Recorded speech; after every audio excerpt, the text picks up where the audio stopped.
Good morning students, मैं Mrs Ritu Dinesh आपका yes coaching classes के केमिस्ट्री क्लासेस में स्वागत करती हूँ। हम जो केमिस्ट्री में पढ़ रहे हैं 12th क्लास में, वो हम पढ़ रहे हैं कोऑर्डिनेशन केमिस्ट्री। और कोऑर्डिनेशन केमिस्ट्री में जो हम पढ़ रहे हैं टॉपिक वो है क्रिस्टल फील्ड थ्योरी। और आज जो हमारा टॉपिक है वो है crystal field theory for tetrahedral compound. कौन सा है? Crystal field theory for tetrahedral compound. Octahedral हम लोग पढ़ चुके हैं। तो क्रिस्टल फील्ड में सीएफटी में जो टेट्राहेड्रल कंपाउंड के लिए जो स्प्लिटिंग होती है, तो देखो ये है मेन डी ऑर्बिटल, मान लो 1 2 3 4 5 होते हैं। ये 1 2 3 4 5 ये डी जनरेट हुआ means it have higher energy. क्यों होती है आपको मैं सारी चीजें बता चुकी हूँ कि डी ऑर्बिटल में कुछ एक्सिस में होते हैं, कुछ क्या होते हैं लोब्स में होते हैं, उस इन बिटवीन द लोब्स होते हैं। तो उसके कारण जो एनर्जी स्प्लिटिंग होती है, तो ये कौन से हैं? D generate D orbital. ये कौन सा है भाई? D generate D orbital. भाई अगर वॉल्यूम थोड़ी कम है तो सॉरी, क्योंकि गले में थोड़ी सी प्रॉब्लम है। और ये कौन सा है? D orbital of free ion. तो आपको मैं पहले ही बता चुकी हूँ कि फ्री आयन से जो ऑक्सीडेशन स्टेट या जिसमें प्लस या माइनस चार्ज होता है, उसकी एनर्जी हायर होती है फ्री आयन से। और फिर जैसे ये स्प्लिट होता है, तो देखो अगर डी ऑर्बिटल टेट्राहेड्रल कंपाउंड में स्प्लिट होता है, then T2G have the higher energy than the Eg। तो उसमें क्या होता है कि T2G की जो एनर्जी लेवल है वो कैसा होगा? हायर एनर्जी लेवल होगा। और Eg का जो एनर्जी लेवल होगा वो लोअर एनर्जी लेवल होगा। यानी इसमें dx² माइनस y² dz²। इसमें क्या था भाई? dxy dyz और dzx। हमने जो ऑक्टाहेड्रल पढ़ा था उसमें पढ़ा था T2G have lower energy level than the Eg। उसमें ये उल्टा था डायग्राम, और इसमें ये कैसा हो गया? अपोजिट हो गया। एनर्जी लेवल डिफरेंस वही है। टोटल कितना है? 10d³। ये जो एवरेज से हायर है, ऊपर है तो प्लस का आएगा। कितना था T2G की वैल्यू? 4 थी तो +4। और ये जो लेवल है ये कितनी थी? 6d³। बट ये लोअर एनर्जी लेवल, इसलिए इसमें साइन कैसा आएगा? माइनस का साइन आएगा। कैसा साइन आएगा इसमें? माइनस का साइन आएगा। दोबारा देखिए, in tetrahedral compounds the Eg have lower energy level than the T2G। Eg में कौन कौन से आते हैं? dx² minus y² dz²। T2G में कौन से आते हैं? dxy dyz dzx। ये जो एनर्जी CFSE की वैल्यू है टोटल कितनी है? 10d³। एवरेज से कितनी कम है Eg की वैल्यू? 6 कम है, इसलिए माइनस का है। हायर कितनी है T2G की वैल्यू? 4। तो हायर है, इसलिए साइन किसका है? इसमें प्लस का लगा हुआ है। CFSE की वैल्यू आपको निकालनी बताई थी। एक यहाँ पर आप नोट डाउन करोगे एक चीज, वो क्या करोगे? दैट द टेट्राहेड्रल कंपाउंड्स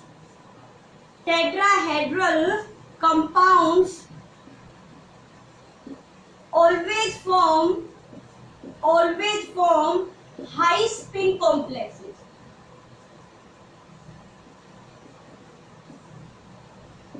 इसमें टेट्राहेड्रल कंपाउंड में कोई फर्क नहीं पड़ता कि आपने जो कंपाउंड लिया हुआ है उसमें लिगेंड हायर एनर्जी लेवल का है, यानी स्ट्रॉन्ग फील्ड लिगेंड है या वीक फील्ड लिगेंड। इसमें हमेशा जो कंपाउंड है वो हाई स्पिन का बनेगा। हाई स्पिन का कहने का मतलब है कि पहले सभी में एक एक इलेक्ट्रॉन फिल किए जाएंगे, फिर पेयरिंग शुरू होगी। जैसे अगर मैं एग्जांपल के लिए करूं Ni+2 की, तो Ni+2 में कितने होंगे? इलेक्ट्रॉनिक कॉन्फ़िगरेशन कितनी होगी? 3d8। ये किसके लिए है? मान लो मैंने लिया हुआ है NiCl4-2। तो इसमें इलेक्ट्रॉन जो फिल किए जाएंगे 8, वो देखिए कैसे फिल किए जाएंगे? 1 2 3 4 5, फिर पेयरिंग होगी।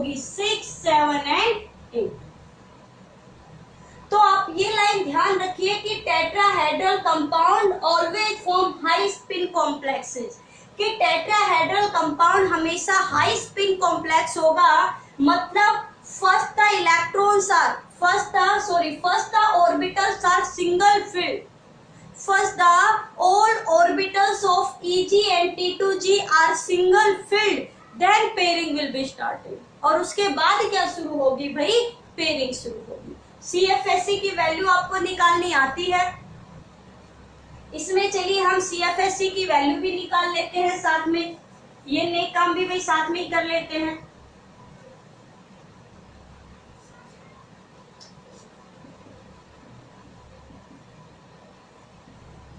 तो CFSE के लिए देखिए कि नीचे वाले में टोटल कितने इलेक्ट्रॉन है, एक इलेक्ट्रॉन की कितनी है पावर -6, टोटल कितने हैं 1 2 3 4, यानी -6 is multiply by the 4 plus ऊपर वाले में एक इलेक्ट्रॉन की पावर कितनी है 4 और टोटल कितने हैं 1 2 3 4 4 8, तो -24 प्लस कितने हो गए 16, तो कितने बचे भाई 8 माइनस के 8 DQ। तो जो इसकी CFE क्रिस्टल फील्ड स्प्लिटिंग जो एनर्जी आई वो कितनी आई 8 DQ -8 DQ। याद रखना CFSE वैल्यू हैज आइदर 0 और माइनस, CFSE की वैल्यू हमेशा या तो 0 आएगी या माइनस में आएगी, but never be positive, but कभी भी पॉजिटिव नहीं होती है। दोबारा सुन लीजिए, CFSE की वैल्यू या तो माइनस में आएगी या 0 आएगी, बट कभी भी इसकी वैल्यू प्लस में नहीं आएगी, ठीक है। तो अब आपको आई होप आपको डी ऑर्बिटल जो CFT थ्योरी के अकॉर्डिंग है वो टेट्राहेड्रल कॉम्प्लेक्सेस भी अब आप आसानी से ड्रॉ कर सकते हो, उसकी CFSE वैल्यू निकाल सकते हो, डायग्राम के अकॉर्डिंग आप स्प्लिटिंग कर सकते हो, इलेक्ट्रॉन को फिल कर सकते हो। तो ये है हमारा डी ऑर्बिटल की स्प्लिटिंग टेट्राहेड्रल कंपाउंड के लिए। टेट्राहेड्रल कंपाउंड में हमेशा याद रखना Eg है lower energy level than the T2g। Second दो चीजें याद रखोगे, सबसे पहले याद रखो टेट्राहेड्रल में Eg है lower energy level than the T2g। Second, tetrahedral compounds always form high spin complexes, means all the orbitals of Eg and T2g are singly filled, then the pairing will be started। उसके बाद क्या शुरू होगी, इसमें pairing शुरू होगी। तो अब आपको क्या आ गया, उसके बाद आप CFSE वैल्यू निकाल सकते हो। क्यों? क्योंकि ये जो -6 DQ वैल्यू दे रखी है ये एक इलेक्ट्रॉन की है, ऊपर जो +4 दे रखी है ये भी एक इलेक्ट्रॉन की है। जितने इन ऑर्बिटल में फिल है इलेक्ट्रॉन उससे इसको क्या कर दीजिए आप मल्टीप्लाई कर दीजिए। तो अब आपको ये चीज अच्छे से क्या आ गई होगी, समझ में आ गई होगी। तो चलिए अब करते हैं अगला टॉपिक।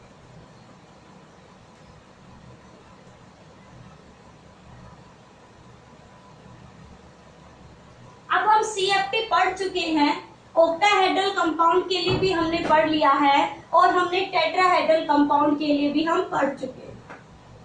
अब हमें पढ़नी है इंपॉर्टेंस ऑफ CFT। क्या पढ़ना है, इंपॉर्टेंस ऑफ CFT।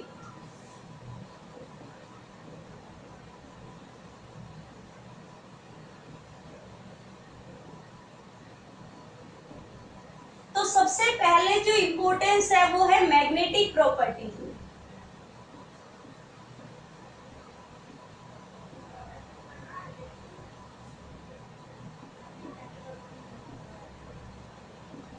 तो मैग्नेटिक प्रॉपर्टीज में स्पिन आपको निकालनी बता रखी है, या हम कहें कि मैग्नेटिक मोमेंट निकालनी आपको बता रखी है। क्या फॉर्मूला था, n+2। n मतलब क्या था, नंबर ऑफ अनपेयर्ड इलेक्ट्रॉन। निकालने आपको आते हैं। दूसरा पैरामैग्नेटिक है, तो उसमें क्या मिलेंगे आपको, अनपेयर्ड इलेक्ट्रॉन मिलेंगे। अगर डायामैग्नेटिक है तो उसमें सारे के सारे इलेक्ट्रॉन आपको कैसे मिलेंगे, पेयर मिलेंगे, है ना। थर्ड पॉइंट क्या लिखोगे, that the high spin complexes, जो भी है हाई स्पिन कॉम्प्लेक्सेस है higher magnetic moment, high spin complexes है। जब भी मैं हाई स्पिन की बात कर रही हूं आप समझ जाना कि इलेक्ट्रॉन सिंगल फील्ड ज्यादा है, सिंगल इलेक्ट्रॉन ज्यादा है, तो उनकी स्पिन प्लस हो जाएगी। तो high spin complexes form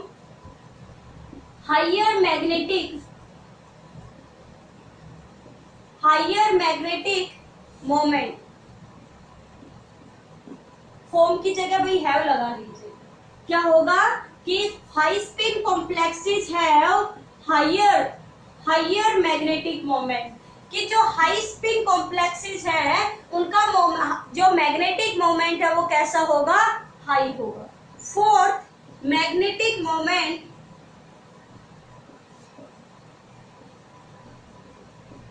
is measured by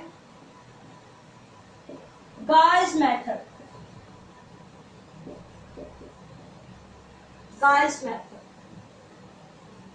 जिसे हम BM से लिखते हैं ना,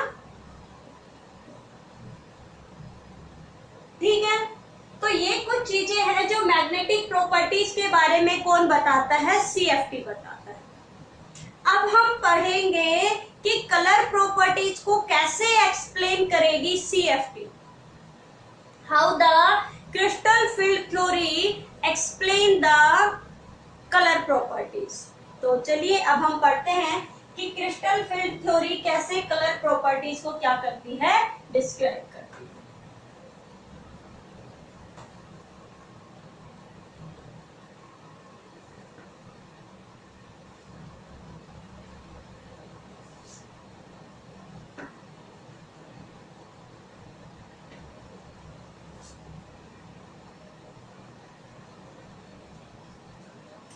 तो अब हम पढ़ेंगे कलर प्रॉपर्टीज।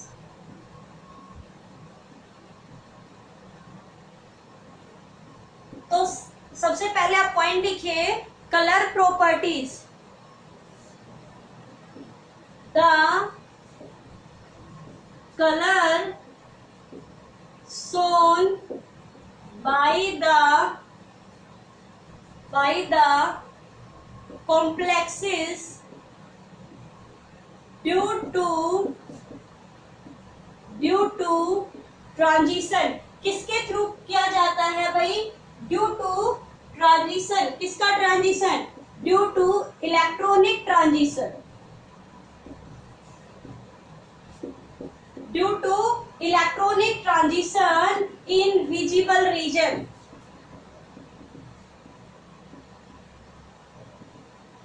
कि विजिबल रीजन से जहां जैसे इलेक्ट्रॉन किस रेज की लाइट को एब्जॉर्ब कर रहा है, कहां जा रहा है, इसे कहते हैं इलेक्ट्रॉनिक ट्रांजिशन। मतलब एक स्टेट से एक्साइटेड होके दूसरी स्टेट में जाना, एक एनर्जी को एब्जॉर्ब करके हायर एनर्जी लेवल में जाना। तो इस इलेक्ट्रॉनिक ट्रांजिशन के कारण क्या होता है, विजिबल रेज से किस विजिबल रेज में यानी विब्ग्योर में से कहां ट्रांजिशन हो रहा है इलेक्ट्रॉन का, उसके अकॉर्डिंग उसका कलर क्या होगा, दिखाई देगा कंपाउंड का। दूसरा जो है the colour is due to the, इसे हम कहते हैं D D transition. The colour is due to the D D transition. D D transition का मतलब है कि डी ऑर्बिटल से डी ऑर्बिटल में ही क्या होगा, वो एक्साइटेड होगा, क्योंकि डी ऑर्बिटल कंप्लीट फिल नहीं है, यहाँ पर कोऑर्डिनेशन कंपाउंड का वैकेंट है, पेयरिंग होती है या पेयरिंग नहीं होती, तो वो किसमें होता है, डी ऑर्बिटल में ही होता है, आपस में होता है, एक डी से दूसरे डी में वहीं पर। तो इसे कहते हैं हम डीडी ट्रांजिशन। क्या बोलेंगे, डीडी ट्रांजिशन। और डीडी ट्रांजिशन जो है it is Laporte forbidden. The D transition is Laporte forbidden, मतलब वही पास की पास में है तो उसे हम क्या कहते हैं, लैपोरेट फोरबिडन। कई बार आपसे ये वर्ड एमसीक्यू में पूछ लिया जाता है कॉम्पिटिटिव में कि जो डी ट्रांजिशन है वो लैपोरेट फोरबिडन है या कुछ और है, तो क्या है, the D transition is Laporte forbidden, मतलब इसको थोड़ी सी एनर्जी चाहिए एक्साइट होने के लिए। डी से डी ऑर्बिटल में ही ये एक्साइट होता है, इसीलिए इसे कहते हैं लैपोरेट फोरबिडन। अब देखिए कि मान लो ये विब्रियो है VIBGYOR,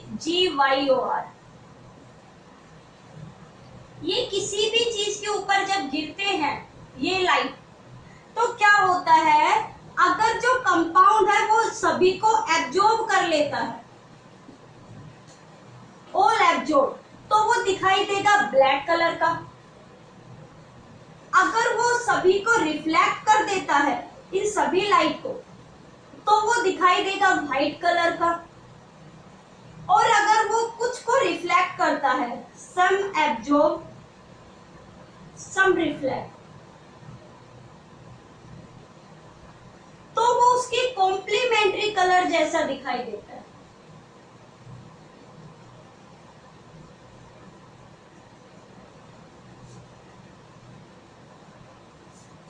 यानी कि जो कंपाउंड जिस कलर को एब्जॉर्ब करेगा उसका कॉम्प्लीमेंट्री कलर कैसा है, वो उसके जैसा दिखाई देगा।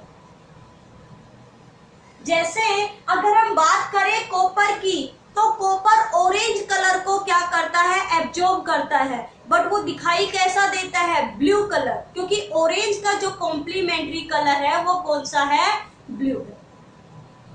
कैसे आप याद रखोगे कि किस कलर का कॉम्प्लीमेंट्री कलर कौन सा है, ये मैं आपको अभी लिखवा देती हूँ, अभी 1 सेकंड में आपको याद हो जाएगा। तो आई होप ये आपने लिख लिया होगा, अच्छे से आपको समझ में भी आ गया होगा। ये अब कैसे दिखाई देगा, कैसे किसको एब्जॉर्ब करता है, ये अब हम पढ़ेंगे। तो चलिए हम पढ़ते हैं कॉम्प्लीमेंट्री कलर किसका कौन सा होता है।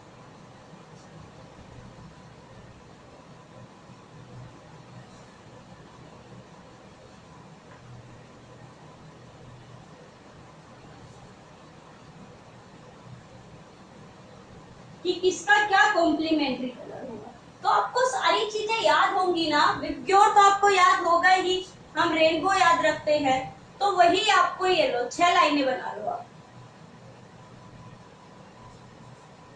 6 लाइनें कैसे भी आप क्रॉस करके बना लीजिए। ये आपने राउंड बनाया, इसमें आप 6 लाइनें बना, 1 2 3 4 5 6 हो गया। अब आप आई को छोड़कर बाकी लिख दो, बी आई छोड़ दो, B G Y V I B G Y O R, है ना, तो हो गए ये 6 कलर हो गए। अब देखिए इनके जो क्रॉस का कलर है वो आपको दिखाई देगा। 1 मिनट भाई, मैंने जाता ही बना दिया ना, 1 2 3 4 5 6, V B G Y O R हो गया।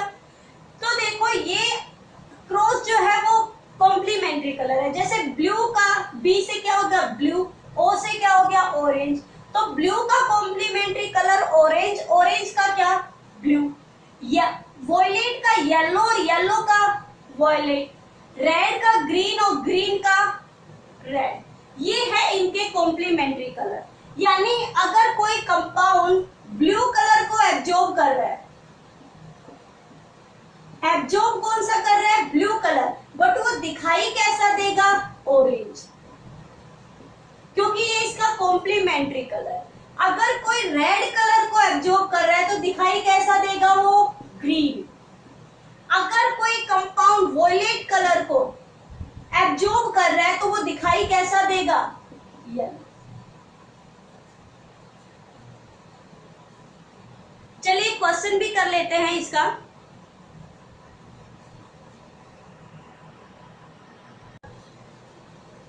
तो चलिए हम एक क्वेश्चन करते हैं। हमारे पास ये 3 कंपाउंड है, 1 2 और 3। इनमें अगर हम देखेंगे तो हमें मिलेगा कि जो कोबाल्ट की है वो ऑक्सीडेशन स्टेट सब में सेम है। बट यहाँ पर अगर आप लिगेंड देखोगे तो cyanide is the higher energy level. सबसे स्ट्रॉन्ग लिगेंड कौन सा है? साइनाइड। फिर कौन सा है? अमोनिया। फिर कौन सा है? वाटर। तो सबसे ज्यादा एनर्जी की जो लाइट है वो कौन एब्जॉर्ब करेगा? साइनाइड वाला, क्योंकि स्ट्रॉन्ग लिगेंड है। उससे कम एनर्जी की कौन एब्जॉर्ब करेगा? अमोनिया। और उससे कम एनर्जी की कौन एब्जॉर्ब करेगा? ऑरेंज। अब क्वेश्चन ये है कि ये इन कलर की लाइट को तो एब्जॉर्ब कर रहे हैं, तो अब ये दिखाई कौन सी देंगे, कौन सी लाइट को ट्रांसमिटेड करेंगे? तो देखिए यहाँ देखिए ऑरेंज का कॉम्प्लीमेंट्री कलर कौन सा है? ब्लू। यानी ये कंपाउंड जो दिखाई देगा वो कैसे कलर का दिखाई देगा? ब्लू। यहाँ देखिए ये कौन से कलर को एब्जॉर्ब कर रहा है? ब्लू को। तो ये कैसा दिखाई देगा? ऑरेंज। ये कौन से कलर को एब्जॉर्ब कर रहा है? वॉयलेट। तो वॉयलेट का कौन सा दिखाई देगा? येलो।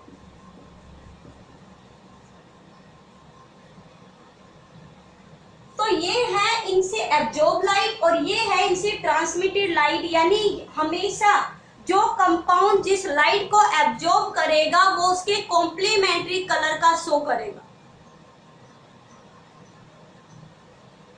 अब आप कैसे पता लगाओगे कि कौन सा सबसे स्ट्रॉन्ग फील्ड है, कौन सा सबसे वीक फील्ड है? तो एक टेबल है स्पेक्ट्रोकेमिकल सीरीज, मैं अभी आपको लिखवा देती हूँ, नोट डाउन कीजिए।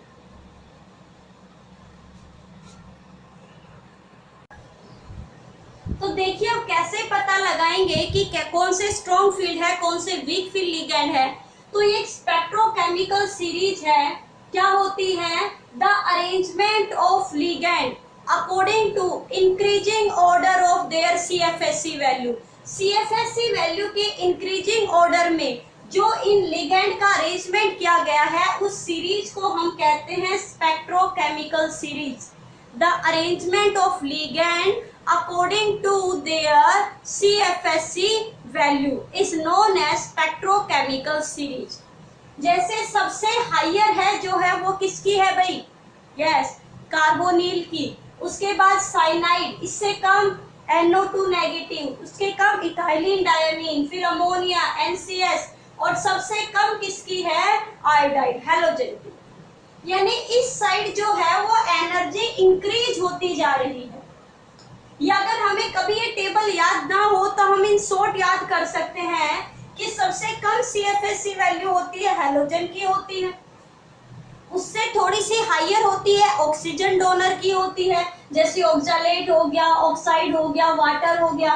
उससे थोड़ी सी ज्यादा नाइट्रोजन की होती है, जैसे नाइट्रोजन में आ गए अमोनिया NCS, इथाइलिन डायमीन। और सबसे ज्यादा होती है कार्बन डोनर की होती है, जैसे साइनाइड हो गया, कार्बोनिल आ गया। तो इस तरीके से हम पता लगा सकते हैं कि कौन सा वीक फील्ड लिगेंड और कौन सा क्या है? Strong field ligand. तो आज हमारी CFT भी कंप्लीट होती है। हमने VBT और CFT को दोनों को अच्छे से पढ़ा है। अगर आपने नहीं वीडियो देखी है VBT की तो आप जाकर प्लेलिस्ट में देख सकते हैं। अब आपको समझ में आया नहीं, आप कमेंट में लिखना मत भूलिएगा। अब अगला टॉपिक तभी शुरू करेंगे तब ये टॉपिक आपको अच्छे से समझ में आ गया होगा। तो चलिए अब मिलेंगे एक नेक्स्ट टॉपिक के साथ। तब तक वीडियो को लाइक, शेयर और कमेंट करना ना भूलें।